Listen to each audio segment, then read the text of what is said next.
Guys, welcome to Ligaya Vlog. So, mag food trip muna tayo ng ramen using the Lucky Me beef. So, sundin nyo lang yung instruction yan guys. Then, kuha lang kayo 2 cups of water. Sinagdagan ko lang yan kasi ako na masyadong maalat. So, nilagay ko lang yung noodles. Sundin nyo lang yung instruction dyan guys. So, sa paggawa naman ng sauce, isang pack ng mayonnaise. And then, yung sumunod ay yung powder po ng Lucky Me beef, yung dalawa. Pagkatapos nyan, mag-grated tayo ng bawang. So, dalawa yung nilagay ko dyan, guys. After nun, nilagay ko dyan. And then, yung itlog, guys. So, nagpatulong na ako sa anak ko kasi ako lang nagbe-video.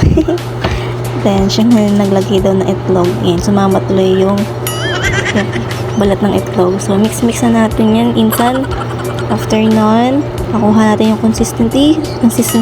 Nakalimutan ko yung paminta. So, lagyan natin dyan. Then, nung pumulo na yung mainit na yung sabaw ng noodles, lagyan natin. So, konti lang dapat yan guys. So, naparami ko lang. After nun, mekos-mekos na yan insan. After mamekos-mekos na insan, lagay mo lang yung noodles. So, umapaw yan guys. So, sobrang dami. 2 noodles kasi yan. At hindi lang naman ako kakain. So, binigyan ko yung kapatid ko at yung anak ko. So, food trip na. That's it, guys. So, kumuha na ako dyan ng akin.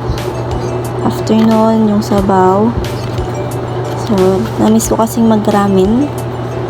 Lagay-lagay lang natin dyan, guys. Then, timpla muna tayo ng Dexon coffee para sa ating healthy coffee. And, help to cleansing.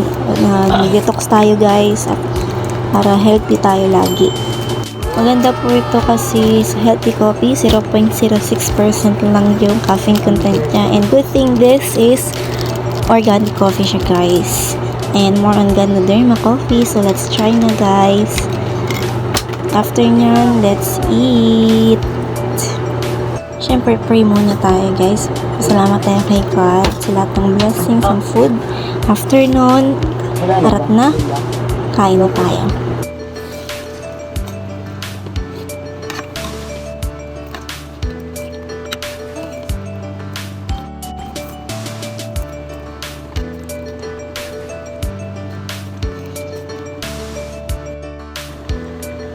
So, after natin kumain guys, kape na tayo ng DXN.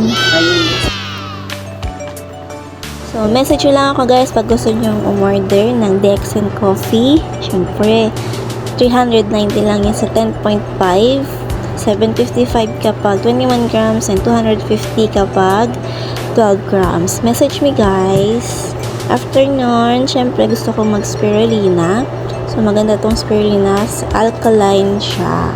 So, lahat ng buong family namin nagte-take ng spirulina guys. So, yun lang guys. Maraming salamat sa panonood. God bless and thank you so much. Bye-bye. Let's go for 3,000. Bye-bye. God bless us all.